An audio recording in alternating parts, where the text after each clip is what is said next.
നിധായ ഹൃതി വിശ്വേഷം നിധായ ഗുരുവന്തരം വരാം സുഖബോധായ പ്രീതേ പ്രധാനം. ശരി, അസമവായ കാരണത്തിന്റെ ലക്ഷണം എന്താ? നോക്കി വെച്ചാലും മതി, എന്നാലും ബോധമല്ല കൃത്യമായിട്ട് മതി.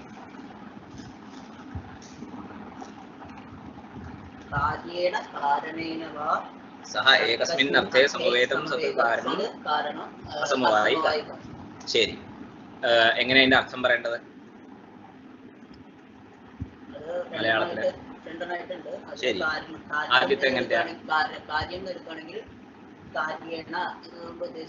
മലയാളത്തിൽ പറഞ്ഞാൽ എങ്ങനെയാണ് ആ വാക്യത്തിന്റെ? കാര്യേണ സഹ ഏകസ്മിൻ അർത്ഥേ സമവേതം സത് കാരണം അസമവായി കാരണം എന്നുള്ളതിന് മലയാളത്തിൽ എങ്ങനെയാ പറയാ? അർത്ഥം പറയാ. എഴുതി വെച്ചതൊന്നും വായിക്കരുത്.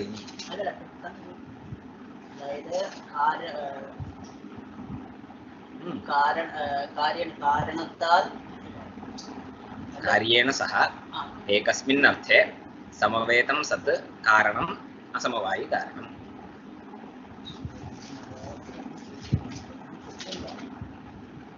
കാര്യത്തിന്റെ കൂടെ തന്റെ അധികരണത്തിൽ മറ്റൊരു കാരണത്താൽ ഇരിക്കുന്നത് അസമവായ അല്ല. മറ്റൊരു എന്നുള്ളത് ഈ വാക്യത്തിൽ എവിടെയും വന്നില്ലല്ലോ. കാര്യേണ സഹ ഏകസ്മിൻ അർത്ഥേ, കാര്യത്തിന്റെ കൂടെ ഏകസ്മിൻ അർത്ഥേ ഒരേ അധികരണത്തിൽ സമവേതം സത് കാരണം സമവായ സംബന്ധം കൊണ്ടിരിക്കുന്ന കാരണം അസമവായി കാരണം. വേറൊരു കാരണമല്ലേ? വേറെ ഒന്നും പറഞ്ഞില്ലല്ലോ. എവിടെയെങ്കിലും പറഞ്ഞിട്ടുണ്ടോ വാക്യത്തില്? സമവായി കാരണം സമവായ സംബന്ധം കൊണ്ടല്ലേ മറ്റേ സമവായി കാരണം. അതിന്റെ അതായത് കാര്യമുള്ള സ്ഥലത്ത് സമവായി കാരണം എന്ത് സംബന്ധം കൊണ്ടാണുള്ളത്? സമവായ സംബന്ധം. കാര്യമുള്ള സ്ഥലത്ത് സമവായി കാരണം എന്ത് സംബന്ധം കൊണ്ടാണുള്ളത്? കാര്യമുള്ള സ്ഥലത്ത് താദാത്മ്യ സംബന്ധം അല്ലേ? അപ്പോ കാര്യേണ സഹ ഏകസ്മിൻ അർത്ഥേ സമവേതം കാരണം എന്നുള്ളത് കൊണ്ട് ആ സമവായി കാരണം എടുക്കാൻ പറ്റുമോ നമുക്ക്? സമവേതം കാരണം എന്നല്ലേ പറഞ്ഞു. അതുകൊണ്ട് വേറെ എന്നുള്ളത് പറയേണ്ട ആവശ്യമില്ല, വരില്ല. അത്രേ ഉള്ളൂ. അപ്പൊ എന്തായി ലക്ഷണം എങ്ങനെയാണ് പറയേണ്ടത്? കാര്യത്തിന്റെ കൂടെ ഒരേ അധികരണത്തിൽ സമവായ സംബന്ധം കൊണ്ട് ഇരിക്കുന്ന കാരണത്തെ അസമവായ കാരണം എന്ന് പറയുന്നു. ശരി, അപ്പൊ കാരണം എന്ത് സംബന്ധം കൊണ്ടാണുള്ളത്? കാരണം എന്നത് താതാത്മ്യ സംബന്ധം കൊണ്ട്. സമവായ കാരണം ഞാൻ പറഞ്ഞില്ല. ഇവിടെ കാരണം എന്ത് സംബന്ധം കൊണ്ടാണ് ഉണ്ടായത്?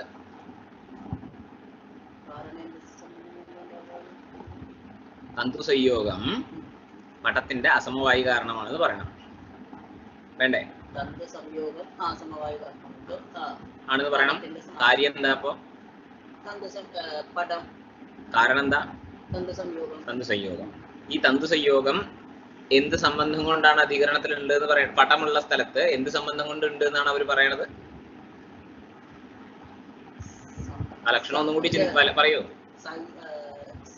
കാര്യേണ സഹ ഏകസ്മിൻ അർത്ഥേ കാരണം എന്നല്ലേ? അപ്പൊ കാരണം എന്ത് സംബന്ധം കൊണ്ട് ആ അധികരണത്തിൽ ഉണ്ടാവേണ്ടത്? സമവേതം എന്ന് പറഞ്ഞ സമവായി കാരണം. സമവായ സംബന്ധം കൊണ്ട് ഉണ്ടാവുന്നതിനെയാണ് നമ്മൾ സമവേതം അല്ലേ? അപ്പൊ കാരണം സമവേതമാണെന്ന് പറഞ്ഞു കഴിഞ്ഞാൽ എന്താ അതിന്റെ അർത്ഥം? കാരണം സമവായ സംബന്ധം കൊണ്ട് ഉണ്ട് അല്ലേ? എവിടെയെങ്കിലും ഇരുന്നാൽ വരില്ലോ. കാര്യമുള്ള സ്ഥലത്ത് സമവായ സംബന്ധം കൊണ്ടുള്ള കാരണമാണ് എന്ന് പറയണം. അപ്പൊ കാരണം സമവായ സംബന്ധം കൊണ്ടാണ് അധികരണത്തിൽ ഉള്ളതെന്നുണ്ടെങ്കിൽ കാരണതാവച്ഛേദക സംബന്ധം എന്തായിരിക്കും? അല്ലേ? അപ്പൊ എന്തായി? സമവായ അവച്ഛിന്ന കാരണത എന്ന് കിട്ടി. നിങ്ങൾ കേൾക്കണ്ടല്ലോ അല്ലേ? ഞാൻ ഇയാൾ മുമ്പിലിരിക്കണോണ്ട് സൗകര്യത്തിന് ഇങ്ങനെ അയാളുടെ അടുത്ത് പറഞ്ഞുകൊണ്ടിരിക്കുകയാണെന്നേ ഉള്ളൂ. നിങ്ങൾ കേൾക്കണില്ലേ? പറയണം കേട്ടോ. എന്തെങ്കിലും ഞാൻ മനസ്സിലാവണില്ല എന്നുണ്ടെങ്കിൽ ഞാൻ അയാൾ ഇത്ര അടുത്തിരിക്കണോണ്ട് ഇങ്ങനെ അയാളുടെ മുഖത്തൊക്കെ ഇങ്ങനെ പറഞ്ഞു എന്നേ ഉള്ളൂ. അപ്പൊ എന്തായി? സമവായ സംബന്ധം അവച്ഛേദകമാണ്. എന്തിന്റെ? കാരണത്തിന്റെ അവച്ഛേദകം, കാര്യത്തിന്റെ അവച്ഛേദകവും. സമവായ സംബന്ധം അവച്ഛേദകമാണെന്നല്ലേ പറഞ്ഞേ? എന്തിന്റെ അവച്ഛേദകമാണെന്ന് പറഞ്ഞേ?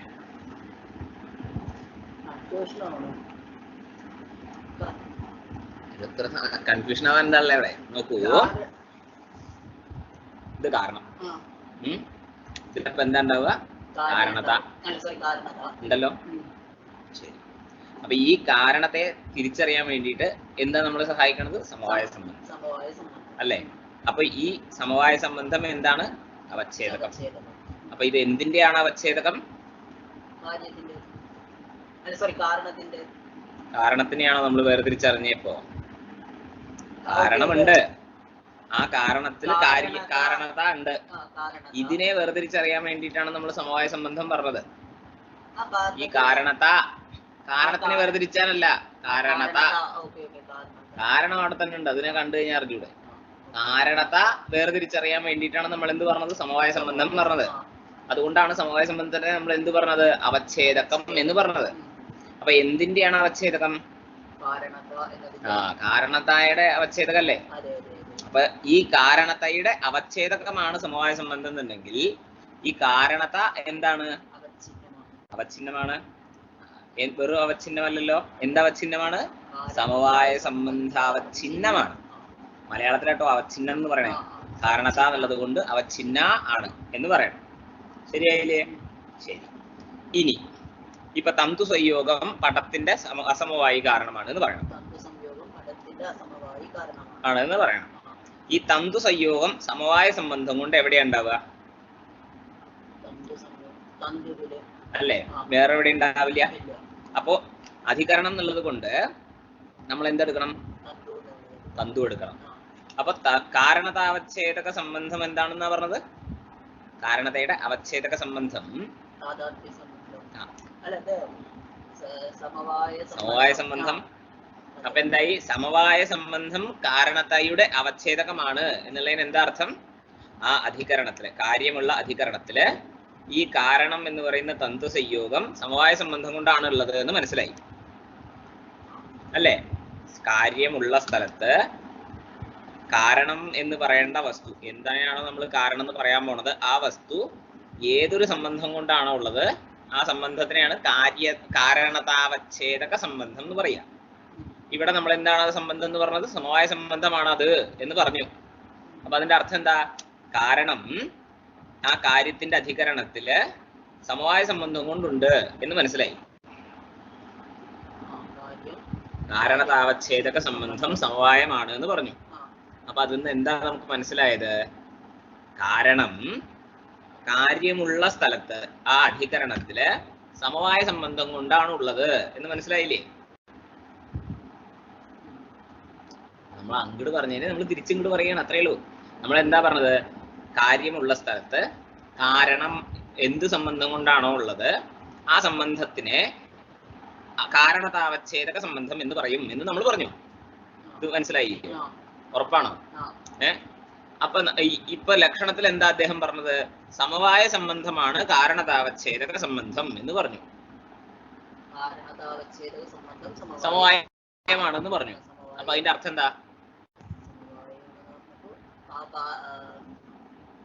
സമവായ സംബന്ധം കൊണ്ടാണ് അവിടെ ഉള്ളത് എന്നാണോ? നോക്കൂ, ഏത് സംബന്ധം കൊണ്ടാണോ കാരണം ആ അധികരണത്തിലുള്ളത് ആ സംബന്ധത്തിനെ നമ്മൾ എന്ത് പറയും? കാരണതാവച്ഛേദക സംബന്ധം എന്ന് പറയും. അപ്പൊ കാരണം കാര്യത്തിലുള്ള സംബന്ധമല്ലേ? കാരണം കാര്യത്തില് ഏത് സംബന്ധത്തില് എന്നല്ലേ നമ്മൾ നോക്കേണ്ടത് എന്ന് പറഞ്ഞു. ഞാൻ ഇപ്പൊ എന്താ പറഞ്ഞത്? കാരണം ആ അധികരണത്തില്, കാര്യത്തില് നല്ലല്ലോ, അധികരണത്തില് കാരണം അധികരണം എന്ന് പറഞ്ഞാൽ എന്താ? എവിടെയാണോ ഇരിക്കുന്നത് അതിനെയാണല്ലോ പറയാ.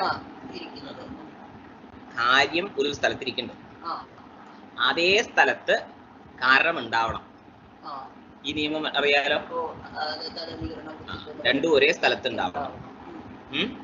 അപ്പൊ ഈ കാരണം എവിടെയാണോ ഉള്ളത്, അല്ല കാര്യം എവിടെയാണോ ഉള്ളത്, ഇതാണ് കാര്യം എന്ന് വിചാരിക്കുക, ഇതാണ് കാരണം എന്ന് വിചാരിക്കുക. അപ്പൊ ഈ കാര്യം എവിടെയാണോ ഉള്ളത് ഈ വസ്തുവില് കാരണം എന്ന് പറയുന്ന ഈ വസ്തു എന്ത് സംബന്ധം കൊണ്ടാണോ ഇരിക്കുന്നത് ആ സംബന്ധത്തിനെയാണ് നമ്മള് കാരണതാവച്ഛേദക സംബന്ധം എന്ന് പറയുക. മനസ്സിലായി? ആ ഉറപ്പാണോ? കാരണം അധികരണത്തിലെ ഏതെങ്കിലും അധികരണത്തിലല്ല, കാര്യത്തിന്റെ അധികരണത്തില്. കാര്യം എവിടെയാണോ ഉള്ളത് ആ വസ്തുവില് കാരണം എന്ത് സംബന്ധം കൊണ്ടാണോ ഉള്ളത്, കാര്യം ഏത് അധികരണത്തിൽ ഇരിക്കുന്നുവോ ആ അധികരണത്തില് കാരണം ഏത് സംബന്ധം കൊണ്ടാണോ ഇരിക്കുന്നത് എന്നല്ലേ ഉദ്ദേശിക്കുന്നത്? ആ സംബന്ധത്തിനെ നമ്മൾ എന്ത് പറയുന്നു? കാരണതാവച്ഛേദക സംബന്ധം എന്ന് പറയും. കാരണതാവച്ഛേദക സംബന്ധം. മനസ്സിലായില്ലേ? ശരി. എന്നിട്ട് ഗ്രന്ഥകാരൻ എന്താ പറഞ്ഞത്? ഈ കാരണതാവച്ഛേദക സംബന്ധം സമവായമാണ് എന്ന് പറഞ്ഞു. കാരണതാവച്ഛേദക സംബന്ധം സമവായമാണ് എന്ന് പറഞ്ഞു. അപ്പൊ അതിന്റെ അർത്ഥം എന്താ? സമവായ സംബന്ധം കൊണ്ടാണ് ഇരിക്കുന്നത്. എന്ത്? കാരണം എവിടെ? അധികരണത്തിൽ. ഏതിന്റെ അധികരണത്തിൽ? കാരണത്തിന്റെ അധികരണത്തിൽ. അതെനിക്ക് മനസ്സിലായി. കാര്യം എവിടെയാണോ ഇരിക്കുന്നത് ആ അധികരണത്തില്. കാരണത്തിന്റെ അധികരണം എന്ന് പറഞ്ഞു കഴിഞ്ഞാൽ കുറെ അധികരണങ്ങളുണ്ട്. കാര്യമുള്ള സ്ഥലത്ത് കാരണം എന്ത് സംബന്ധം കൊണ്ടാണുള്ളത് അതിനെ മാത്രമേ നമ്മൾ കാരണതാവച്ഛേദകം എന്ന് പറയുള്ളൂ. അപ്പൊ കാരണതാവച്ഛേദകം സമവായമാണെന്ന് പറഞ്ഞു കഴിഞ്ഞാൽ കാര്യത്തിന്റെ അധികരണത്തില് ഈ കാരണം സമവായ സംബന്ധം കൊണ്ടാണുള്ളത്. ശരി ആയില്ലേ? തന്തു സംയോഗമാണ് കാരണം. തന്തു സംയോഗമാണ് കാരണം, പട്ടമാണ് കാര്യം. ഈ സ്ഥലത്ത് സമവായമാണ് എന്ത്? കാരണതാവച്ഛേദക സംബന്ധം. അപ്പൊ ഈ തന്തു സംയോഗം എവിടെയാണ് സമവായ സംബന്ധം കൊണ്ടുള്ളത്?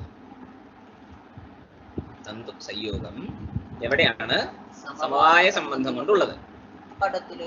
അത് ശരി. തന്തു സംയോഗം പടത്തില് സമവായ സംബന്ധം.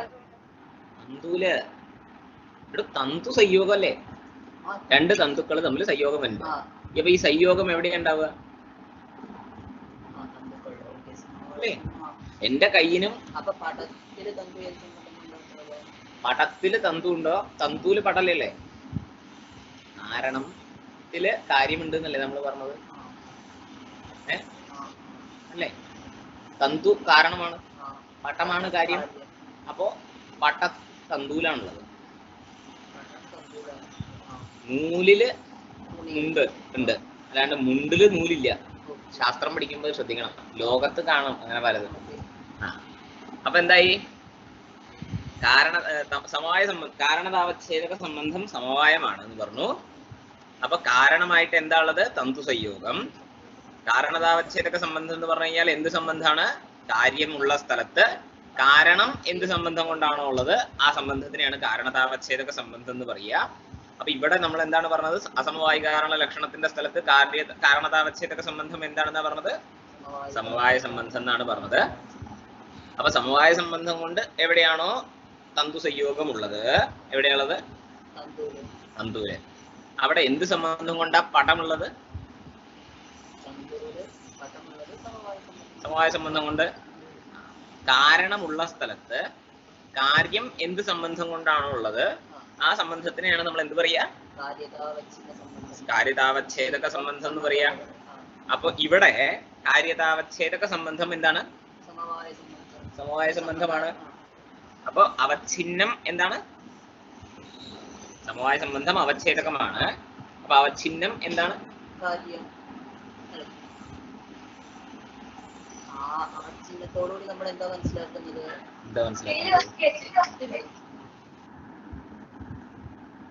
കാര്യതയുടെ അവച്ഛേദകമാണ് എന്ത്? കാര്യത അവച്ഛേദകമാണ്. കാര്യതയുടെ അവച്ഛേദകമാണ് സമവായ സംബന്ധാവച്ഛേദകം. സംബന്ധമാണ് അവച്ഛേദകം. അപ്പൊ കാര്യത എന്ന് പറയുന്ന ശ്രമത്തിന്റെ അവച്ഛേദകമാണ് സമവായ സംബന്ധം. അവച്ഛേദകം സമവായ സംബന്ധമാണ്. അപ്പൊ എന്താണ് അവച്ഛിന്നമായിട്ടുള്ളത്? നമ്മൾ എന്തിനിപ്പോ അവിടെ വേർതിരിച്ച?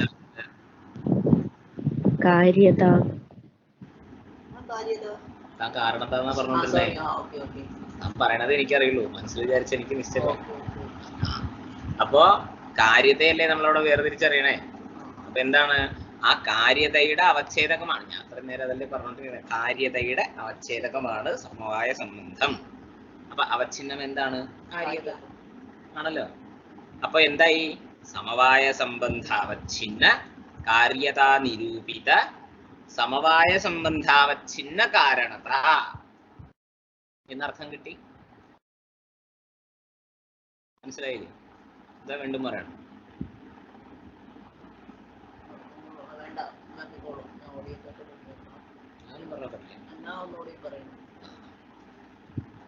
കാര്യം കാരണമുള്ള സ്ഥലത്ത് ഇതാണ് കാരണം, ഇതാണ് കാര്യം. ഈ കാരണവും കാര്യവും ഒരു സ്ഥലത്ത് എപ്പോഴും ഉണ്ടാവണം. കാര്യമുള്ള സ്ഥലത്ത് കാരണമില്ല എന്നുണ്ടെങ്കിൽ അതിന് നമുക്ക് കാരണം എന്ന് പറയാൻ പറ്റില്ല. ഒരു വസ്തു അത്രേ പറയാൻ പാടുള്ളൂ. എന്താ ലക്ഷണം പറഞ്ഞത്? കാരണത്തിന്റെ നിയതപൂർവവൃത്തിത്വം എന്ന് പറഞ്ഞു. നിയതമായിട്ടും വേണം, മുമ്പും ഉണ്ടാവണം. നിയതം എന്നുള്ളതിന് എന്താ അർത്ഥം പറഞ്ഞത്? ആ അധികരണത്തിൽ എന്തായാലും ഉണ്ടാവണം എന്ന് പറഞ്ഞു അല്ലേ? അപ്പൊ കാര്യമുള്ള സ്ഥലത്ത് ആ കാരണം ഉണ്ട് എന്ന് പറയണം. അപ്പൊ ഒരു അധികരണത്തിൽ രണ്ടുപേരും ഉണ്ടാവണം.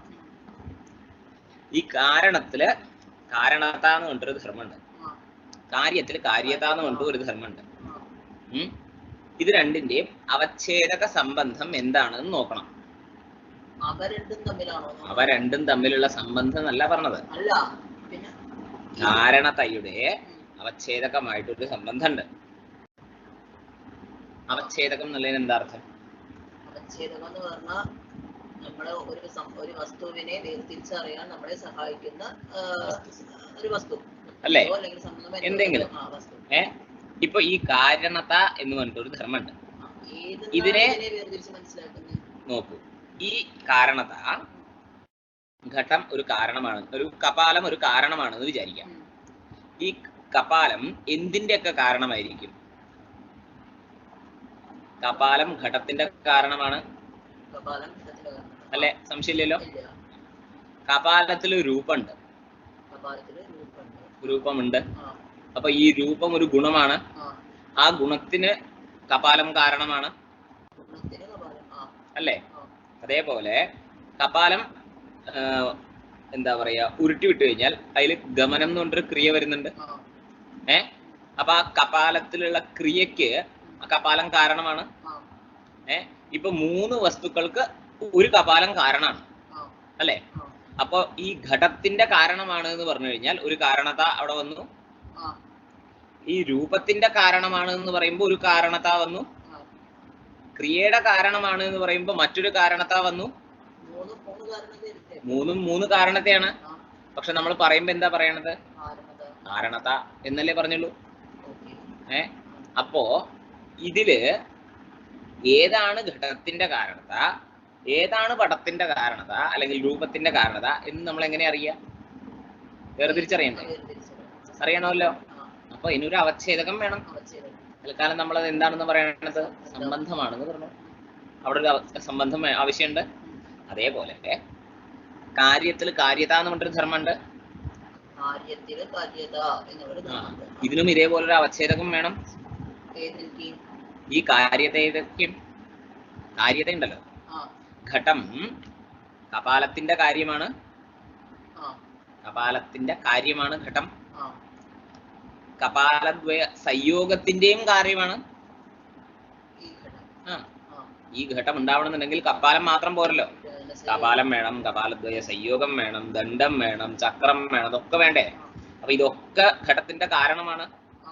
ഇതൊക്കെ ഘടത്തിന്റെ കാരണമാണെങ്കിൽ ഇതിന്റെ ഒക്കെ കാര്യമാണ് എന്ത്? ഘടം. അപ്പൊ ഘടത്തില് കപാല നിരൂപിതമായിട്ടുള്ള ഒരു കാര്യതയുണ്ട്, ദണ്ഡ നിരൂപിതമായിട്ടുള്ള ഒരു കാര്യതയുണ്ട്, കപാലദ്വയ സംയോഗത്തിന്റെ ഒരു കാര്യതയുണ്ട്. ഇതൊക്കെ കാര്യതയാണല്ലോ.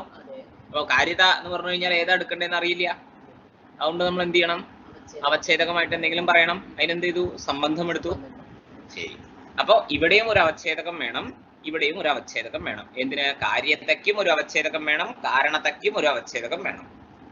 ശരി. ഈ അവച്ഛേദക സംബന്ധം എങ്ങനെ അറിയാം എന്ന് വെച്ച് കഴിഞ്ഞാൽ, ഈ കാരണം ഉള്ള സ്ഥലത്ത് കാര്യം എന്ത് സംബന്ധം കൊണ്ടാണോ ഉള്ളത് ആ സംബന്ധത്തിനെ നമ്മൾ എന്ത് പറയും? കാര്യതാവച്ഛേദക സംബന്ധം എന്ന് പറയും. ഉള്ള സ്ഥലത്ത് കാരണം എന്ത്, ഒരു മിനിറ്റ്, ആദ്യം നമുക്ക് കാര്യത്തെ അവച്ഛേദക സംബന്ധം പറയാം. കാരണമുള്ള സ്ഥലത്ത് കാര്യം എന്ത് സംബന്ധം കൊണ്ടാണോ ഇരിക്കുന്നത് ആ സംബന്ധത്തിനെ നമ്മൾ എന്ത് പറയും? കാര്യതാവച്ഛേദക സംബന്ധം എന്ന് പറയും. കാര്യം എന്ത് സംബന്ധം കൊണ്ടാണോ ഉള്ളത്, കാരണമുള്ള സ്ഥലത്ത് കാര്യം എന്ത് സംബന്ധം കൊണ്ടാണോ ഉള്ളത് അത് കാര്യതാവച്ഛേദക സംബന്ധം. ശരിയായി? അതേപോലെ കാര്യമുള്ള സ്ഥലത്ത് കാരണം എന്ത് സംബന്ധം കൊണ്ടാണോ ഉള്ളത്, കാരണം എന്ത് സംബന്ധം കൊണ്ടാണോ ഉള്ളത് അത് കാരണതാവച്ഛേദക സംബന്ധം. കാര്യം എന്ത് സംബന്ധം കൊണ്ടാണോ ഉള്ളത് അത് കാര്യതാവച്ഛേദക സംബന്ധം. മനസ്സിലായില്ലേ? അസമവായി കാരണം കാര്യം ഒരുപാട് സ്ഥലങ്ങളിലുണ്ട്. ഘടം കപാലത്തിലുണ്ട്, ഭൂതലത്തിലുണ്ട്, എവിടെയെങ്കിലൊക്കെ ഉണ്ടാവും. പക്ഷെ കാരണം എവിടെയുള്ളത്? കപാലത്തിൽ മാത്രമേ ഉള്ളൂ.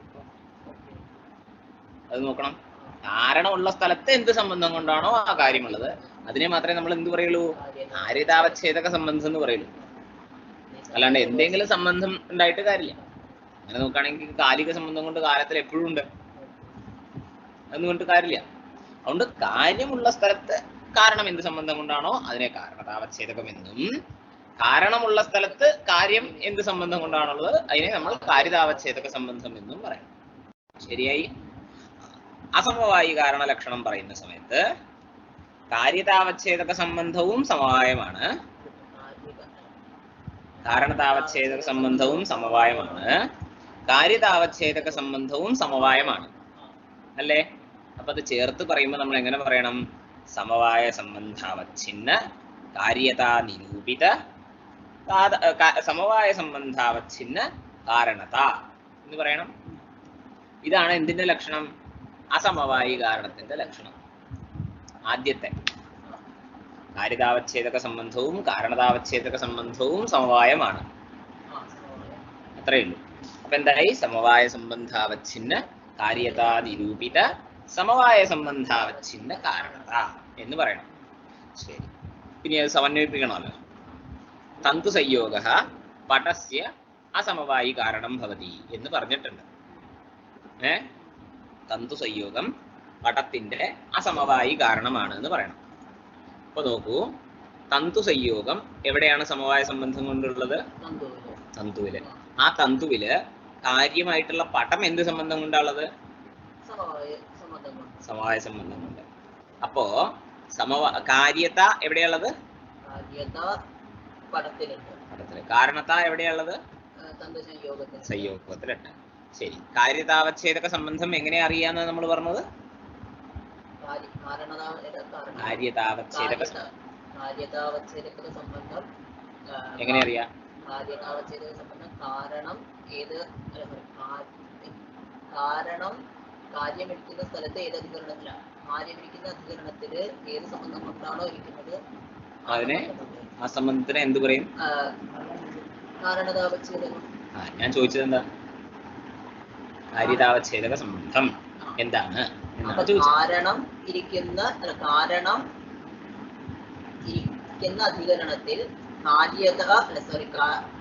കാര്യം ഏത് സംബന്ധം കൊണ്ടാണോ ഇരിക്കുന്നത് ആ സംബന്ധത്തിന് വെച്ചാണ് കാര്യതാവച്ഛേദക സംബന്ധം എന്ന് പറയാ. കാരണതാവച്ഛേദക സംബന്ധം എങ്ങനെ അറിയാം? കാരണതാവച്ഛേദക സംബന്ധം കാര്യം ഇരിക്കുന്ന അധികരണത്തിൽ കാരണം ഏത് സംബന്ധം കൊണ്ടാണോ ഇരിക്കുന്നത് ആ സംബന്ധമാണ് കാര്യതാവച്ഛേദക സംബന്ധം. കാരണതാവച്ഛേദക സംബന്ധം ഒന്നുകൂടി പറയൂ. കാരണതാവച്ഛേദക സംബന്ധം എങ്ങനെയാ? കാര്യം ഏത് അധികരണത്തിലാണോ ഇരിക്കുന്നത് ആ അധികരണത്തില് കാരണം ഏത് സംബന്ധം കൊണ്ടാണോ ഇരിക്കുന്നത് ആ സംബന്ധമാണ് കാരണതാവച്ഛേദക സംബന്ധം. ശരി, അപ്പൊ കാര്യം എന്താണ് ഇവിടെ? കാര്യം എന്നത് പടം. കാരണം എന്താണ്? തന്തു. ശരി, കാരണം ഇരിക്കുന്ന സ്ഥലം ഏതാണ്? ഇപ്പോ കാരണം എവിടെയുള്ളത്? തന്തുവില്. അവിടെ പടം എന്ത് സംബന്ധം കൊണ്ടാണുള്ളത്? തന്തുവില് പടം സമവായ സംബന്ധം കൊണ്ടിരിക്കുന്നു. ശരി, അപ്പൊ കാര്യതാവച്ഛേദക സംബന്ധം എന്താണ്? സമവായ സംബന്ധമാണ്.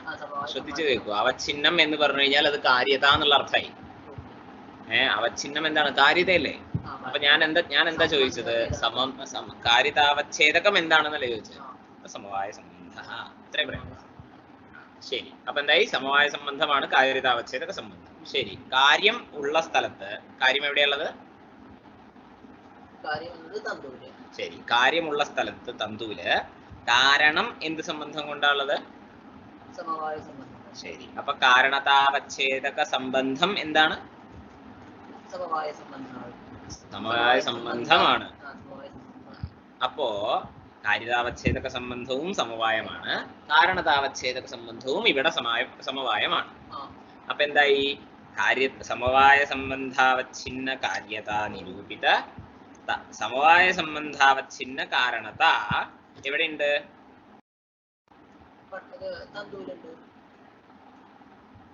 തന്തൂലാണോ?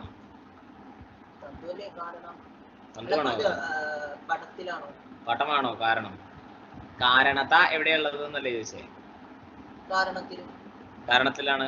ഇപ്പൊ ഇവിടെ നമ്മൾ എന്താണ് കാരണം എന്ന് പറയേണ്ടത്? പടമാണോ കാരണം? തന്തുവാണോ കാരണം എന്ന് പറയേണ്ടത്? തന്തു മാത്രമേ കാരണമാവുള്ളൂ എന്നാണോ പറഞ്ഞത്? നമ്മളിപ്പോ എന്താ പറഞ്ഞുകൊണ്ടിരിക്കുന്നത്? കാരണമാണ് എന്നല്ലേ പറഞ്ഞുകൊണ്ടിരിക്കണേ. അപ്പൊ കാരണം എന്നുള്ളതുകൊണ്ട് എന്താ എടുക്കേണ്ടത്? അല്ലേ? അപ്പൊ കാരണത എവിടെയുള്ളത്? സംയോഗത്തില്. അതാത് സ്ഥലത്ത് ശ്രദ്ധിക്കണം. എന്തിനെയാണോ നമ്മൾ കാരണം എന്ന് പറയാൻ ഉദ്ദേശിക്കുന്നത്, എന്തിനെയാണോ പറയാൻ ഉദ്ദേശിക്കുന്നത് അതിനെ എടുക്കാൻ പാടില്ല. ശരി. അപ്പൊ എന്തായി? അസമവായ കാരണത്തിന്റെ ലക്ഷണം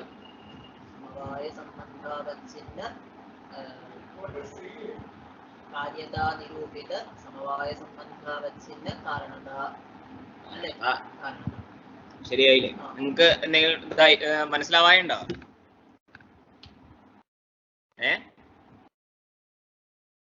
എനിക്ക് കേൾക്കാതെ. ഹലോ, ഇല്ല മനസ്സിലാവായ ഇല്ലാന്നോ അല്ല മനസ്സിലായില്ലാന്നോ? മനസ്സിലായില്ലാന്നോ? മനസ്സിലാവായ ഇല്ല. മനസ്സിലായില്ല. വീണ്ടും പറയണ്ടല്ലോ. വേണ്ട. ശരി. രണ്ടാമത്തെ ലക്ഷണം എന്താ സമവായ കാരണത്തിന്റെ?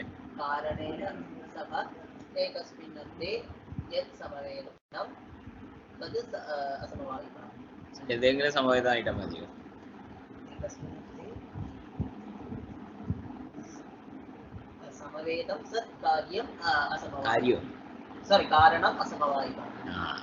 കാരണത്തിന്റെ അധികരണത്തിൽ സമവായ സംബന്ധം കൊണ്ടുള്ള കാരണത്തിനെയാണ് അസമവായി കാരണം എന്ന് പറയാം. കാരണേന സഹ ഏകസ്മിന്നർത്ഥേ സമവേതം സത് കാരണം അസമവായി കാരണം. ഇതിന്റെ അർത്ഥം പറയൂ ഉമേ.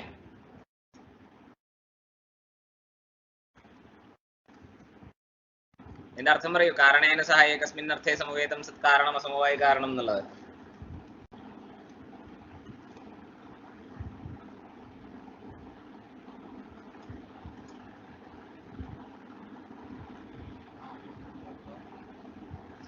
ഒച്ച കേൾക്കണില്ല കേട്ടോ.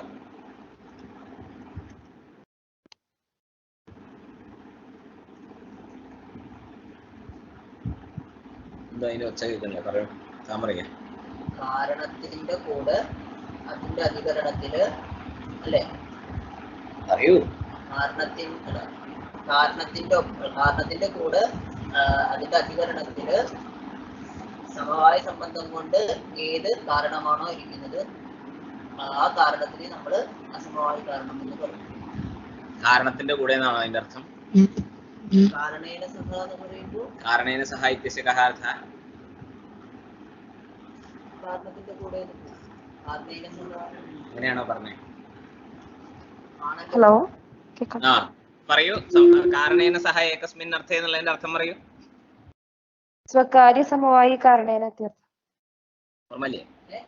സ്വകാര്യ സമവായി കാരണേന എന്ന് പറഞ്ഞിട്ടുണ്ടായിരുന്നു. പുസ്തകത്തിൽ നോക്കണ്ട, അത് നോക്കി വെക്കണം എന്ന് പറഞ്ഞത്. കാരണേന സഹ ഇത്യസ്യ കഃ അർത്ഥഃ? സ്വകാര്യ സമവായി കാരണേന സഹ. കാരണം ഇപ്പൊ ആരെയാണോ നമ്മൾ പറയാൻ പോകുന്നത് അതിനെ സ്വം എന്നുള്ളത് കൊണ്ട് എടുക്കണം.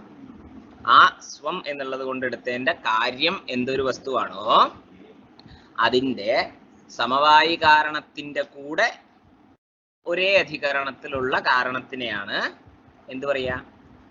അസമവായി കാരണം എന്ന് പറയാ. അതിന് ഉദാഹരണം എന്താ?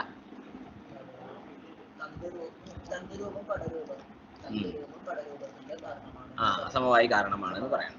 അപ്പൊ സ്വം എന്നുള്ള അസമവായി കാരണം. സ്വം എന്നുള്ളത് കൊണ്ട് എന്താ എടുക്കേണ്ടത്? എന്തിനാണോ നമ്മൾ അസമവായി കാരണം എന്ന് പറയാൻ പോകുന്നത് ആ വസ്തു, അതിന്റെ കാര്യം എന്താ? ആ പടരൂപത്തിന്റെ സമവായി കാരണം എന്താ?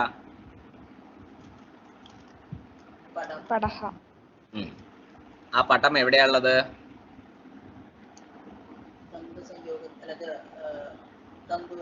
തന്തുവില്. ഈ തന്തുരൂപം എവിടെയുള്ളത്? തന്തുവില്.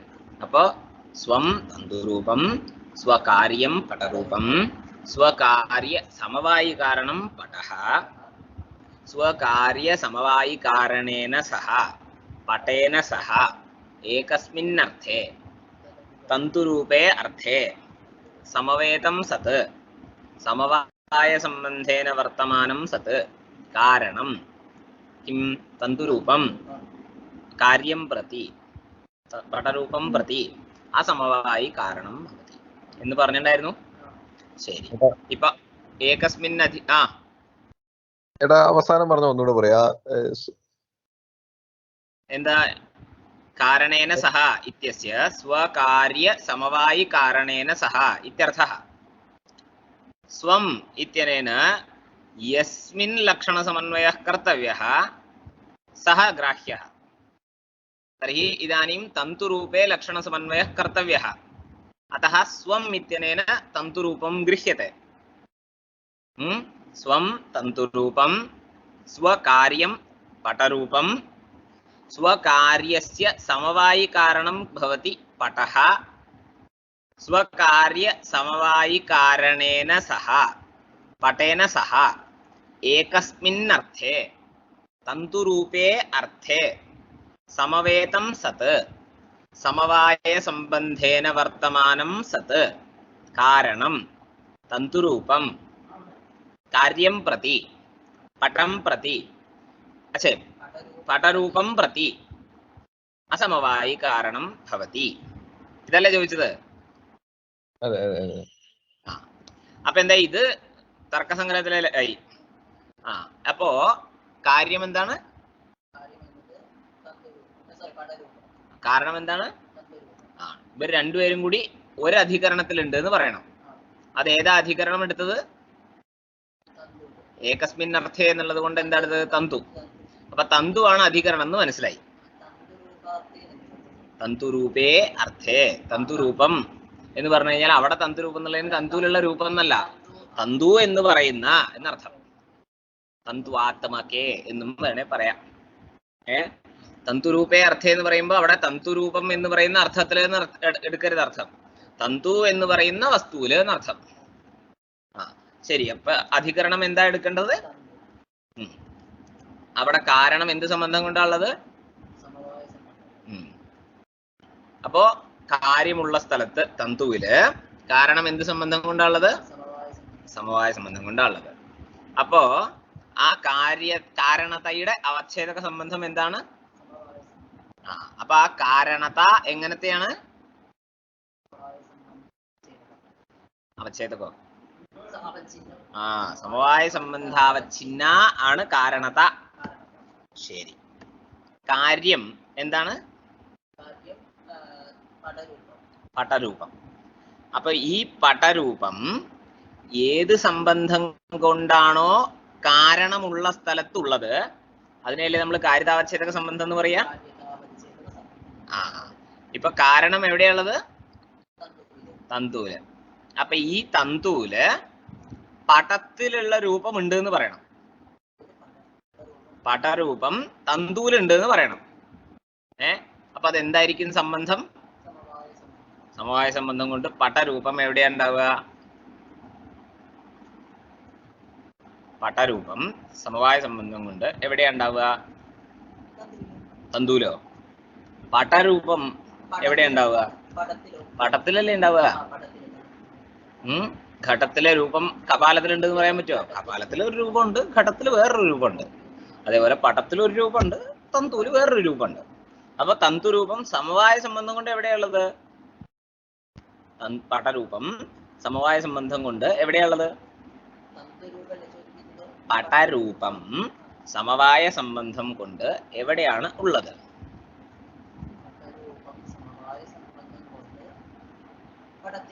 പടത്തില്. ആ, ഈ സമവായ സംബന്ധം കൊണ്ട് ഉള്ള വസ്തുവിനെ നമ്മൾ എന്ത് പറയും? സമവായ സംബന്ധം കൊണ്ട് എവിടെയാണോ ഉള്ളത് അതിനെ നമ്മൾ എന്ത് പറയും? സമവായി എന്ന് പറഞ്ഞിട്ടുണ്ടായിരുന്നു, ഓർമ്മയില്ലേ? സമവായ സംബന്ധം കൊണ്ട് എവിടെയാണോ ഉള്ളത് അതിനെ നമ്മൾ സമവായി എന്ന് പറയും. സമവായ സംബന്ധം കൊണ്ട് എന്താണോ ഉള്ളത് അതിനെ നമ്മൾ സമവേതം എന്ന് പറയും എന്ന് പറഞ്ഞിട്ടുണ്ടായിരുന്നു. അപ്പൊ പടരൂപത്തിന്റെ സമവായി ആണ് എന്ത്? പടരൂപത്തിന്റെ സമവായി ആരാണ്?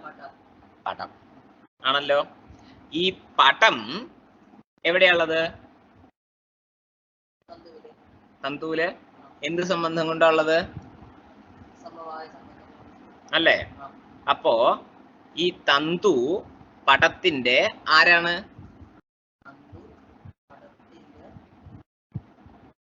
സമവായ സംബന്ധം കൊണ്ട് എവിടെയാണോ ഉള്ളത് അതിനെ നമ്മൾ എന്ത് പറയും? സമവേതം എന്നാ പറയാ. സമവായ സംബന്ധം കൊണ്ട് എവിടെയാ ഉള്ളത് അതിനെ അല്ലേ പറയാ? ഞാൻ അർത്ഥം മനസ്സിലാക്കിയിട്ടല്ലേ പറയണേ. പിന്നെന്താ മാറ്റി പറയണേ എങ്ങനെ? അപ്പൊ സമവായ സംബന്ധം കൊണ്ട് ആരാണോ ഉള്ളത് അതിനെ നമ്മൾ സമവേതം എന്ന് പറയുന്നു. എവിടെയാണോ ഉള്ളത് അതിനെ സമവായി എന്നാ പറയാ. ഇപ്പൊ പടം സമവായി സംബന്ധം കൊണ്ട് സമവായ സംബന്ധം കൊണ്ട് എവിടെയാണുള്ളത്? പടം സമവായ സംബന്ധം കൊണ്ട് എവിടെയാണുള്ളത്? തന്തുവിലല്ലേ? അപ്പൊ തന്തു പടത്തിന്റെ ആരാണ്?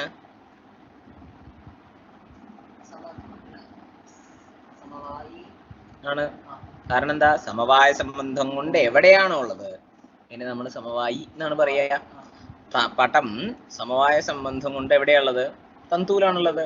അപ്പൊ ആ പടത്തിന്റെ ആരാണ് തന്തു? സമവായി ആണ്.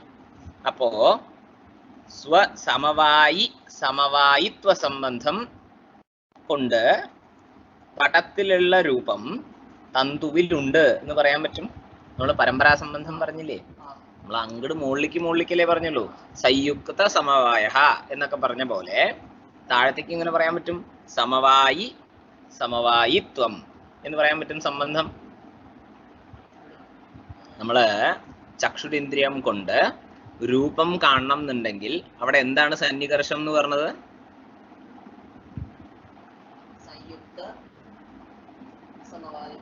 അല്ലേ? അതെന്തുകൊണ്ടാ? ചക്ഷുരിന്ദ്രിയം ഒരു ദ്രവ്യമാണ്, ഘടവും ഒരു ദ്രവ്യമാണ്, അവർക്ക് തമ്മിൽ സംയോഗമാണ് സംബന്ധം. ആ സംയുക്തമായിട്ടുള്ള ഘടത്തില് സമവായ സംബന്ധം കൊണ്ട് എന്തുണ്ട്? രൂപമുണ്ട്. അതുകൊണ്ട് എന്താണ് അവിടെ സംബന്ധം? സംയുക്ത സമവായ എന്ന് പറഞ്ഞു. ഇതേപോലെ സമവായി ആണ് പടരൂപത്തിന്റെ സമവായി ആണ് പടം. പടം. അപ്പോ പടരൂപം പടത്തിനും തമ്മിലുള്ള സംബന്ധം എന്താണ്? സമവായിത്വം എന്ന് പറയാൻ പറ്റും. വേണമെങ്കിൽ സമവായ എന്ന് പറയണ പോലെ സമവായിത്വം എന്ന് പറയാം. അപ്പോ ആ പടരൂപത്തിന്റെ സമവായി ആണ് പടം. ആ പടത്തിന്റെ സമവായി ആണ് ആര്? പടത്തിന്റെ സമവായി ആരാണ്? തന്തു. അപ്പോ ഈ പടരൂപം സ്വസമവായി സമവായിത്വ സംബന്ധം കൊണ്ട് എവിടെയുണ്ട്? തന്തുവിലുണ്ട് എന്ന് പറയാൻ പറ്റും. സമവായിത്വം എന്ന് പറയും സംബന്ധത്തിന്. ഇവിടെ സമവായി ആണ് ആര്? തന്തു. അപ്പൊ അതിൽ എന്താ ഉണ്ടാവുക? സമവായിത്വം ഉണ്ട്. ഇത് തന്നെയാണ് സംബന്ധം. സ്വ എന്നുള്ളത് കൊണ്ട് ഇതെടുക്കുക. കാര്യം തന്തു പടരൂപം സ്വം എന്നുള്ളത് കൊണ്ട് എന്താണോ ഉദ്ദേശിക്കുന്നത് അത്, ആരാണ് ഉണ്ട് എന്ന് പറയാൻ പോണത് ആ വസ്തുവിനെ എടുക്കുക. അപ്പൊ സ്വം എന്നുള്ളത് കൊണ്ട് നമ്മൾ പടരൂപം എടുത്തു. ആ പടരൂപത്തിന്റെ സമവായിയാണ് പടം. ആ പടത്തിന്റെ സമവായിയാണ് എന്ത്? തന്തു. അതുകൊണ്ട് സ്വ സമവായി സമവായിത്വം സംബന്ധം കൊണ്ട് ഈ പടരൂപം തന്തുവിലുണ്ട്. ഒരു മിനിറ്റ്, ഇതില് സമവായിത്വ സംബന്ധം സമവായിത്വം എന്ന് പറയണ്ട തോന്നുന്നുണ്ട്. അതിന് വേറൊരു സംബന്ധം പറയും തോന്നുന്നുണ്ട്. ശരിക്ക് കുറച്ച് വ്യത്യാസം പറയാനുണ്ട്. തൽക്കാലം അങ്ങനെ മതി. മറ്റേ പുസ്തകമല്ലേ സർവസ്വം എന്ന് കൊണ്ട് ഞാൻ ഒന്ന് എടുത്തു.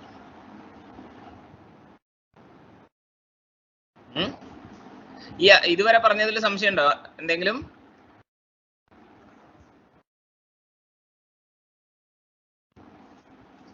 ഇല്ല. ഓക്കെ.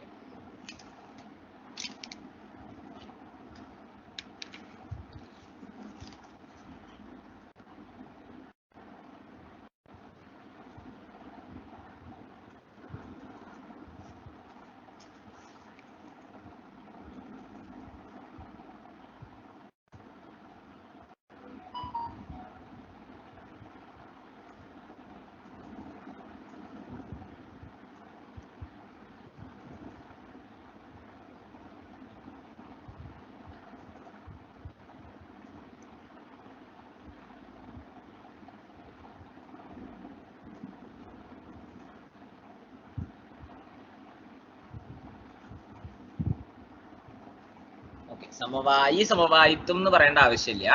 സ്വാശ്രയ സമവായിത്വം എന്ന് പറഞ്ഞാൽ മതി. സ്വം എന്നുള്ളത് കൊണ്ട് ആരാണോ ഉണ്ട് എന്ന് പറയേണ്ടത് അയാളെ എടുക്കാം. തന്തു പടരൂപം എവിടെയുണ്ട് എന്നാണ് നമുക്ക് പറയേണ്ടത്? തന്തുവിലുണ്ട് എന്നാണ് പറയേണ്ടത്. അപ്പൊ സ്വം എന്നുള്ളത് കൊണ്ട് പടരൂപം എടുക്കുക. ആ പടരൂപത്തിന്റെ ആശ്രയം എന്താണ്? പടം. അപ്പൊ സ്വാശ്രയ എന്ന് പറഞ്ഞു കഴിഞ്ഞാൽ ആരാണ്? പടഹ. തർഹി സ്വാശ്രയത്തിന്റെ അതായത് പടത്തിന്റെ സമവായി ആണ് ആര്? സ്വം എന്നുള്ളത് കൊണ്ട് പടരൂപം എടുത്തു. സ്വാശ്രയ എന്ന് പറഞ്ഞു കഴിഞ്ഞാൽ പടരൂപത്തിന്റെ ആശ്രയമായിട്ടുള്ള പടഹ എന്നർത്ഥം. ആ സ്വാശ്രയത്തിന്റെ പടത്തിന്റെ സമവായി ആരാണ്? തന്തുവാണ്. അപ്പൊ സമവായിത്വം എവിടെയാണുള്ളത്? തന്തുവില്. അപ്പൊ ഇതാണ് സംബന്ധം. എന്ത്? സ്വാശ്രയ സമവായിത്വം. ഈ സംബന്ധം കൊണ്ട് പടരൂപം എവിടെയുണ്ട്? തന്തുവിലുണ്ട്. സമവായ സംബന്ധം കൊണ്ട് പടത്തിലുണ്ട്. സ്വാശ്രയ സമവായിത്വ സംബന്ധം കൊണ്ട് എവിടെയുണ്ട്? തന്തുവിലുണ്ട്. ശരി. കാരണമുള്ള സ്ഥലത്ത് ഏത് സംബന്ധം കൊണ്ടാണോ കാര്യമുള്ളത് ആ സംബന്ധത്തിനെ നമ്മൾ എന്താ പറയാ? കാരണമുള്ള സ്ഥലത്ത് എന്ത് സംബന്ധം കൊണ്ടാണോ കാര്യമുള്ളത് അതിനെ എന്ത് പറയും? ഇപ്പൊ കാര്യം എന്താണ്? കാരണം എന്താണ്? കാരണം എവിടെയാണുള്ളത്? തന്തുവിലാണുള്ളത്. അപ്പൊ കാരണമുള്ള സ്ഥലത്ത് അതായത് തന്തുവില് കാര്യം എന്താണ്? പടരൂപം എന്ത് സംബന്ധം കൊണ്ടാണുള്ളത്? സ്വാശ്രയ സമവായിത്വ സംബന്ധം കൊണ്ട്. അപ്പോ പരമ്പരാ സംബന്ധമാണ്. അപ്പോ ഇവിടെ കാര്യതാവച്ഛേദക സംബന്ധം എന്താണ്? അപ്പോ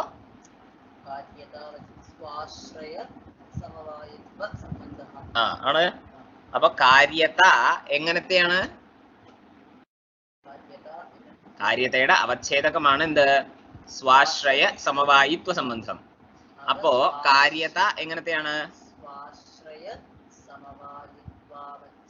സമവായിത്വ സംബന്ധാവച്ഛിന്ന. അത് അങ്ങനെ തന്നെ പറഞ്ഞോളൂ, കുറച്ചുകൂടി എളുപ്പമുണ്ട്. സ്വാശ്രയ സമവായിത്വ സംബന്ധാവച്ഛിന്ന എന്ത്? കാര്യത. കാരണതാവച്ഛേദക സംബന്ധം എന്താണെന്നാ പറഞ്ഞത്? സമവായ സംബന്ധം എന്ത്? കാരണതാവച്ഛേദക സംബന്ധം എന്താണ് എന്നാണ് ചോദിച്ചത്. ചോദ്യം കേൾക്കുക ആദ്യം, എന്നിട്ട് ഉത്തരം. കാരണതാവച്ഛേദക സംബന്ധം എന്താണ് എന്നല്ല ചോദിച്ചത്. സമവായ സംബന്ധം. ഞാൻ കാരണത എങ്ങനത്തെയാണെന്നല്ല ചോദിച്ചത്. കാരണത എങ്ങനത്തെയാണെന്ന് ചോദിച്ചാലാണ് എന്ത് പറയേണ്ടത്? സമവായ സംബന്ധാവച്ഛിന്ന ആണെന്ന് പറയേണ്ടത്. കാരണത എങ്ങനത്തെയാണ് എന്ന് ചോദിച്ചു കഴിഞ്ഞാൽ സമവായ സംബന്ധാവച്ഛിന്നയാണ്. കാരണതയുടെ അവച്ഛേദകം എന്താണ് എന്ന് ചോദിച്ചു കഴിഞ്ഞാൽ സമവായമാണ്. സമവായ സംബന്ധം. ഇത് ശ്രദ്ധിക്കാണ്ട് പറഞ്ഞു കഴിഞ്ഞാൽ കേൾക്കണ ഒരാൾ എന്താ വിചാരിക്കുക വെച്ചാൽ തനിക്കൊന്നും നിശ്ചയില്ലാതെ മനസ്സിലായിട്ട് കാര്യമില്ല, പറയുമ്പോൾ ശ്രദ്ധിച്ച് പറയണം. ശരി, അപ്പൊ എന്തായി? കാരണതാവച്ഛേദക സംബന്ധം എന്താണ്? കാരണതാവച്ഛേദക സംബന്ധം. സമവായ സംബന്ധം. കാര്യതാവച്ഛേദക സംബന്ധോ?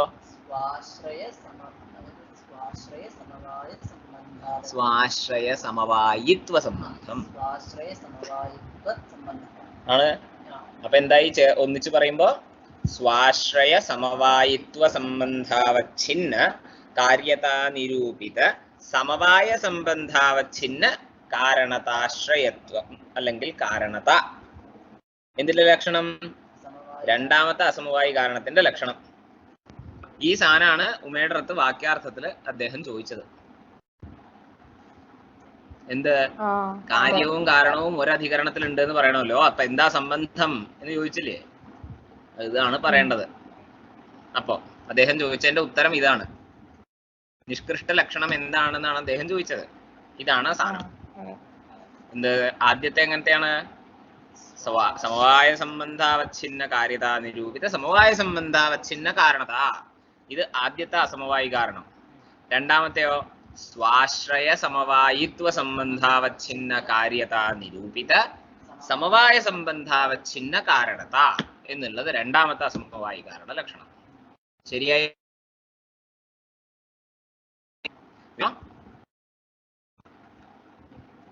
വീണ്ടും പറയണോ? ഓക്കെ. ഇനി എന്താ?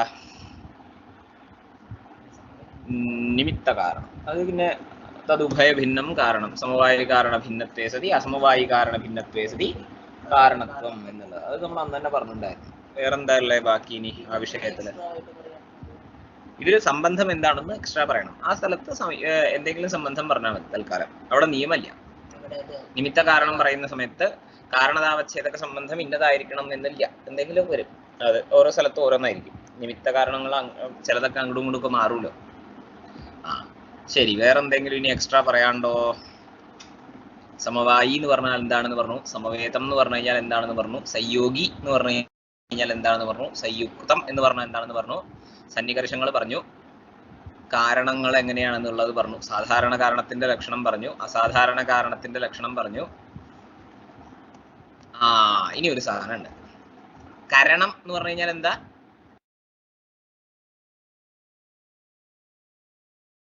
അസാധാരണം, കാരണം, കരണം എന്നുണ്ട്.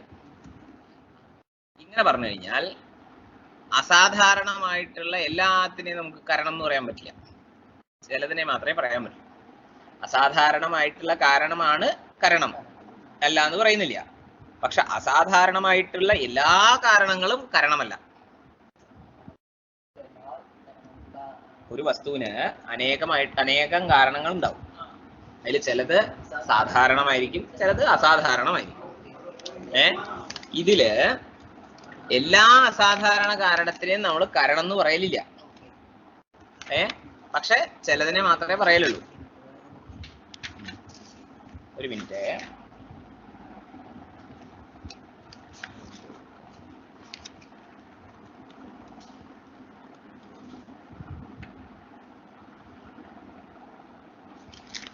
എന്താ നോക്കണേ? വ്യാപാരം അസാധാരണം കാരണം എന്നല്ല, വ്യാപാരവത് അസാധാരണം കാരണം കരണം.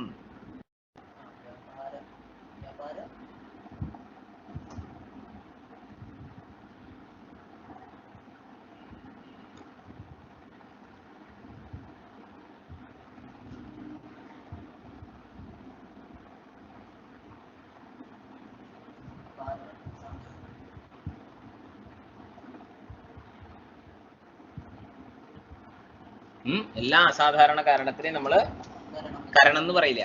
പക്ഷെ എന്തിനേ പറയുള്ളൂ? വ്യാപാരവത് അസാധാരണം കാരണം കരണം എന്ന് പറയാം. വത്ത്, വ്യാപാരവത്. മതുപ്രത്യം തന്നെയാണ്. പക്ഷെ അതിന്റെ ചില സ്ഥലത്ത് വരുമ്പോ മതുപ്രത്യം വത്ത് എന്നാവും. അത്രയേ ഉള്ളൂ. അപ്പൊ വ്യാപാരവത് അസാധാരണം കാരണം എന്താണ്? കരണം എന്ന് പറയണം. എന്തെങ്കിലും അസാധാരണ കാരണമായിട്ട് കാര്യമില്ല. ശരി, അപ്പൊ ഈ വ്യാപാരം എന്ന് പറഞ്ഞു കഴിഞ്ഞാൽ എന്താണെന്ന് ആദ്യം നോക്കണം.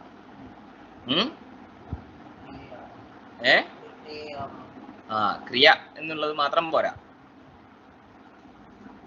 തജ്ജന്യത്വേ സതി തജ്ജന്യജനകത്വം, അങ്ങനെയല്ലേ? തജ്ജന്യകാര്യജനകത്വം, തജ്ജന്യത്വേ സതി തജ്ജന്യജനകഃ എന്നാണ് എന്തിന്റെ ലക്ഷണം?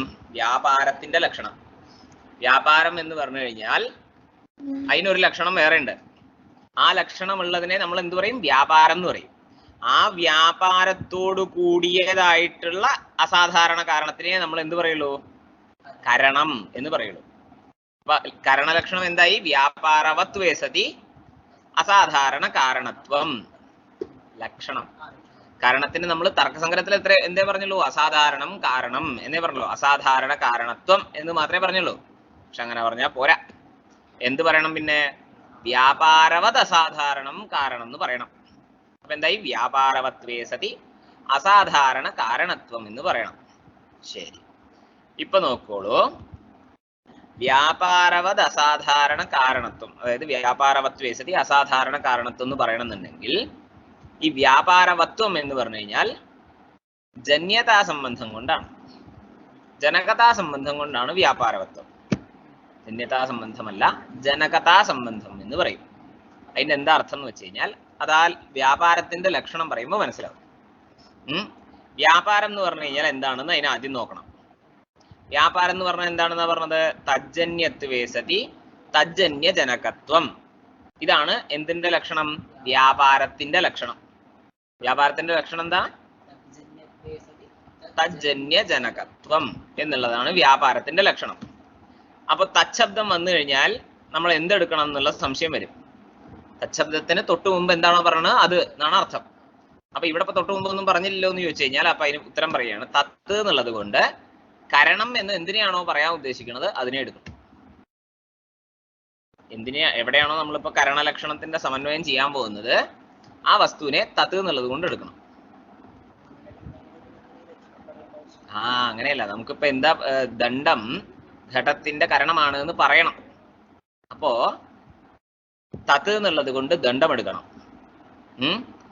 എന്നിട്ട് നോക്കുക, വ്യാപാരം ഉള്ളത് എന്താണ്? ചക്രഭ്രമണമാണ്. ചക്രം കിടന്ന് കറങ്ങ്. അപ്പൊ ഇത് കറങ്ങണം എന്നുണ്ടെങ്കിൽ ദണ്ഡം വേണം. അപ്പോ ദണ്ഡ എന്തിന്റെ കാരണമാണ്? ഇപ്പോ ചക്രഭ്രമണത്തിന്റെ കാരണമാണ്. ഈ കാരണമാണ് എന്നുള്ളതിനെ നമുക്ക് എങ്ങനെ പറയാൻ പറ്റും? ചക്രഭ്രമണം ദണ്ഡത്തിന്റെ ജന്യമാണ് എന്ന് പറയാൻ പറ്റും, കാര്യമാണെന്ന് പറയാൻ പറ്റും. അപ്പൊ ദണ്ഡജന്യമാണ് എന്ത്? ചക്രഭ്രമണം. അപ്പൊ ദണ്ഡജന്യത്വം എവിടെയുണ്ട്? ചക്രഭ്രമണത്തിലുണ്ട്. അതേപോലെ ദണ്ഡജന്യമാണ് എന്ത്? ഘടഃ. ഈ ഘടത്തിന്റെ കാരണമാണ് ചക്രഭ്രമണം. ചക്രം കറങ്ങിയില്ല എന്നുണ്ടെങ്കിൽ ഘടം ഉണ്ടാവില്ലല്ലോ. അപ്പൊ ഈ ചക്രഭ്രമണം ഘടത്തിന്റെ കാരണമാണ്. ഈ ഘടം എങ്ങനത്തെയാണ്? ദണ്ഡജന്യമാണ്. അപ്പോ തത്ത് എന്നുള്ളത് കൊണ്ട് നമ്മൾ എന്താ എടുത്തത്? ദണ്ഡമെടുത്തു. തജ്ജന്യമാണ് ഈ ചക്രഭ്രമണം. അതേപോലെ തജ്ജന്യമായിട്ടുള്ള ഘടത്തിന്റെ ജനകവുമാണ്. തജ്ജന്യമായിട്ടുള്ള ഘടത്തിന്റെ ജനകമാണ്. എല്ലായിടത്തും നോക്കൂ, തജ്ജന്യം എന്ന് പറഞ്ഞാൽ എന്താ അർത്ഥം? തത് ജന്യം എന്നാണോ? അല്ല, തസ്യ ജന്യം, തസ്മാത് ജന്യം, തജ്ജന്യം എന്ന് പറയണം. തത് എന്നുള്ളത് കൊണ്ട് എന്താ എടുത്തത്? ദണ്ഡം എടുത്തു. ദണ്ഡത്തിൽ നിന്നുണ്ടാവുന്നത് എന്നല്ലേ അർത്ഥമുള്ളൂ അതിന്. തജ്ജന്യം എന്ന് പറഞ്ഞാൽ ദണ്ഡത്തിൽ നിന്നുണ്ടാവുന്നത് എന്നല്ലേ അർത്ഥമുള്ളൂ. അത് ഇന്നതാണെന്ന് പറഞ്ഞു. ചക്രഭ്രമണം മാത്രമേ ദണ്ഡത്തിൽ ഉണ്ടാവുള്ളൂ? അതില്ലല്ലോ. അപ്പൊ ദണ്ഡജന്യം എന്ന് പറഞ്ഞു കഴിഞ്ഞാൽ എന്ത് വേണേ ആവാം. ചക്രഭ്രമണം ഘട്ടം ഒക്കെ ആവാം. ഇല്ല എന്ന് പറയില്ല. ചക്രഭ്രമണം ജന്യമാണെന്നേ പറഞ്ഞുള്ളൂ, വേറെ ഒന്നും ജന്യമല്ല എന്ന് പറഞ്ഞിട്ടില്ല. ചക്രഭ്രമണം ദണ്ഡജന്യമാണ് ഇത്രേ പറഞ്ഞുള്ളൂ. വേറെ ഒരു വസ്തുവും ദണ്ഡത്തിന് ഉണ്ടാവില്ല എന്ന് പറഞ്ഞിട്ടില്ല. അപ്പൊ തജ്ജന്യമാണ് എന്ത്? ചക്രഭ്രമണം ദണ്ഡജന്യമാണ്. അതുകൊണ്ട് അതിൽ എന്തുണ്ട്? ദണ്ഡജന്യത്വം ഉണ്ട് എന്ന് പറഞ്ഞു. ഇതേപോലെ ദണ്ഡജന്യമാണ് എന്ത്? ഘടം. ആ ഘടത്തിന്റെ ജനകമാണ്. എന്ത് ജനകം എന്ന് പറഞ്ഞാൽ? ജനകം എന്ന് പറഞ്ഞു കഴിഞ്ഞാൽ ജനിച്ചതോ? അപ്പൊ ജന്യം എന്നല്ലേ അതിന് പറയാ. ജനകം എന്ന് പറഞ്ഞു കഴിഞ്ഞാൽ ജനിപ്പിക്കുന്നത് എന്ന് പറഞ്ഞാൽ എന്താ അതിന്റെ അർത്ഥം? കാരണം എന്നർത്ഥം. അപ്പൊ ജനകം എന്ന് പറഞ്ഞാൽ കാരണം. അപ്പോ തത് എന്നുള്ളത് കൊണ്ട് ദണ്ഡമെടുത്തു. ഈ ദണ്ഡജന്യമാണ് ഘടം.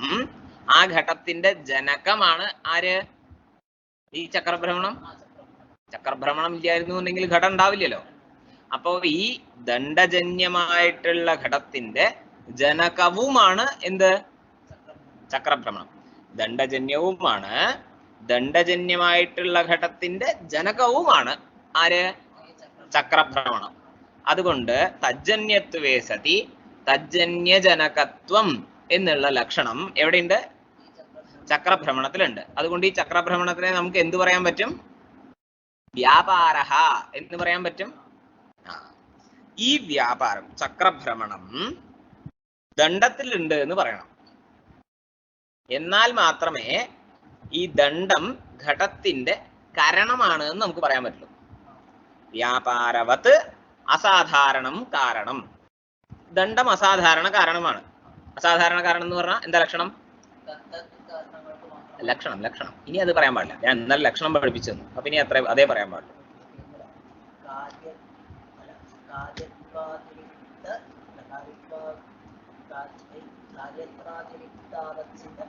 കാര്യത്വാതിരിക്ത ധർമാവച്ഛിന്ന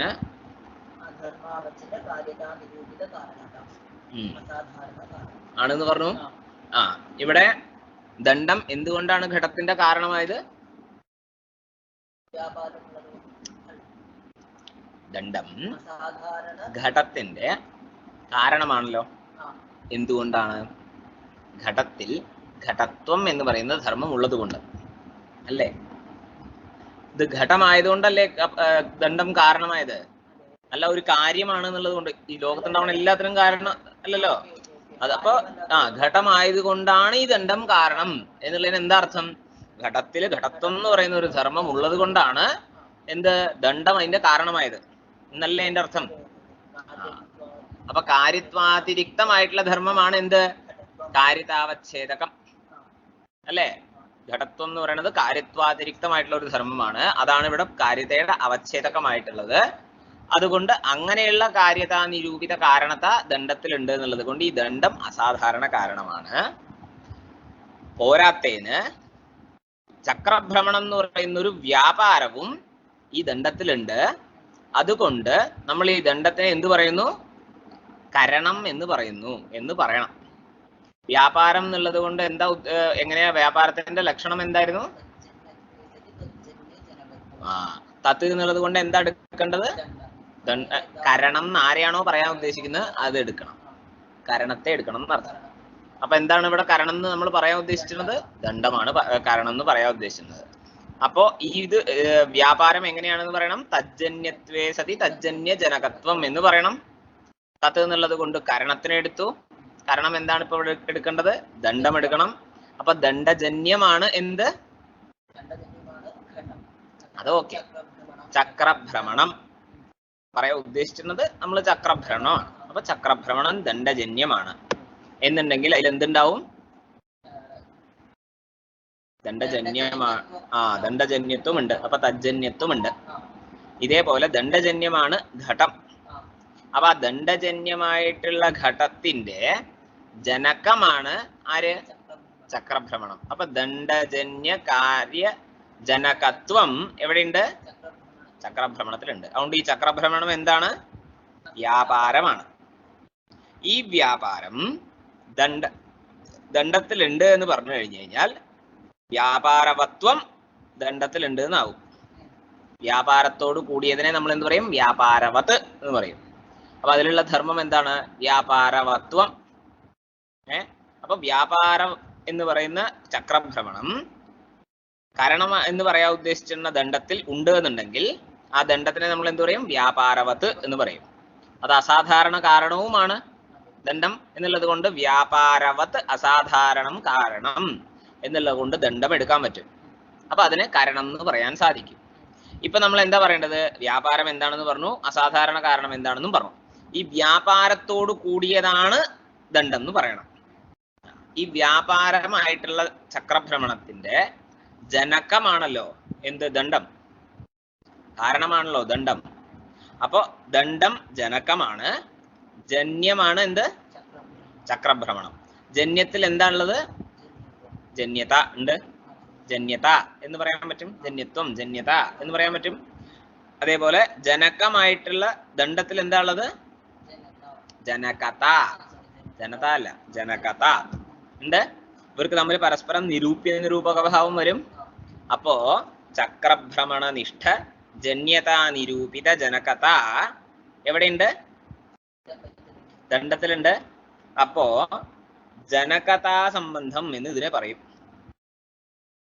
ഈ ഇപ്പൊ നമ്മൾ പറഞ്ഞില്ലേ, ഇതിനെയാണ് എന്ത് പറയാ? ജനകതാ സംബന്ധം എന്ന് പറയാ. ചക്രഭ്രമണ നിഷ്ഠ ജന്യതാ നിരൂപിത ജനകത എന്തിലുണ്ട്? ദണ്ഡത്തിലുണ്ട് എന്നുള്ളതിനാണ് നമ്മൾ എന്ത് പറയാ?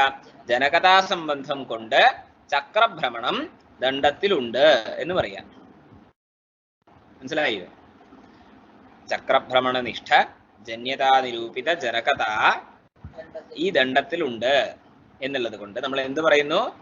ജനകതാ സംബന്ധം കൊണ്ട് ഈ ചക്രഭ്രമണം ദണ്ഡത്തിലുണ്ട് എന്ന് പറയാൻ പറ്റും. അപ്പോ വ്യാപാരം ജനകതാ സംബന്ധം കൊണ്ട് എവിടെയുണ്ട്? ദണ്ഡം എന്ന് പറയുന്ന അസാധാരണ കാരണത്തിലുണ്ട്. വ്യാപാരത്തോട് കൂടിയതാണ് ഈ അസാധാരണ കാരണമായിട്ടുള്ള ദണ്ഡം. വ്യാപാരത്തോട് കൂടിയതാണെങ്കിൽ അതിനെ എന്ത് പറയും? നമ്മള് വ്യാപാരവത്ത് എന്ന് പറയും. അപ്പൊ വ്യാപാരവത്തായിട്ടുള്ള അസാധാരണ കാരണമാണ് ആര്? ഇപ്പൊ ഇവിടെ ആര്? ദണ്ഡം. അതുകൊണ്ട് ഈ ദണ്ഡം എന്തിന്റെ കരണമാണ്? ഘടത്തിന്റെ കരണമാണ്. അപ്പൊ കരണത്തിന്റെ ലക്ഷണം എന്താ? വ്യാപാരവത് അസാധാരണം കാരണം എന്ന് പറയണം. ഇത്രയേ ഉള്ളൂ. എന്നുള്ളത് ചേർക്കണം. വ്യാപാരം എന്ന് പറഞ്ഞു കഴിഞ്ഞാൽ എന്താണ്? തജ്ജന്യത്വേ സതി തജ്ജന്യ കാര്യജനകത്വം. എളുപ്പത്തിന് അങ്ങനെ പറഞ്ഞു. തജ്ജന്യത്വേ സതി തജ്ജന്യ കാര്യജനകത്വം. തജ്ജന്യമായിട്ടുള്ള കാര്യത്തിന്റെ ജനകം എന്ന് പറയണം. ശരിയായി? മനസ്സിലായില്ലേ ഈ അംശം? തജ്ജന്യത്വേ സതി തജ്ജന്യ കാര്യജനകത്വം എന്നുള്ളത്.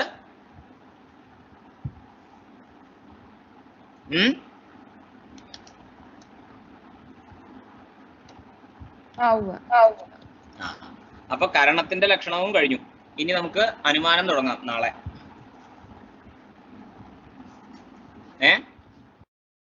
വിധായ ഹൃദി വിശ്വേഷം വിധായ ഗുരുവന്ദനം ബാലാനാം സുഖബോധായ പ്രീതേ തർക്കസംഗ്രഹഃ.